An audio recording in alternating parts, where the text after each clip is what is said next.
اس زمانے میں بہت ساری بیماریاں ہیں اور تقریباً ہر ایک بیماری کا علاج بھی دریافت ہو چکا ہے۔ کینسر سب سے موذی مرض تھا، اب اس کی بھی ریڈیشنز کے وسیلہ سے اور کچھ اور دیگر جدید ٹیکنالوجی کے وسیلہ سے اس کو ڈیل کیا جا رہا ہے۔ لیکن گناہ ایک ایسا مرض ہے جس کا علاج کسی لیبارٹری میں نہیں ہے، کسی سائنسدان کے پاس نہیں ہے، یونائٹڈ نیشن کے پاس نہیں ہے۔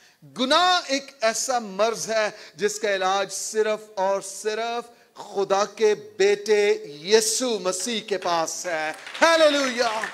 گناہ کا علاج یسوع مسیح کے خون میں پایا جاتا ہے، کیونکہ خون بہائے بغیر معافی نہیں ہے۔ گناہ کا علاج یسوع مسیح کے پاس ہے، اور گناہ کو ڈیل کرنے کے لیے آپ کو یسوع کے پاس آنا پڑے گا، کیونکہ فرشتہ نے کہا تھا تو اس کا نام یسوع رکھنا، کیونکہ وہ اپنے لوگوں کو ان کے گناہوں سے نجات دے گا۔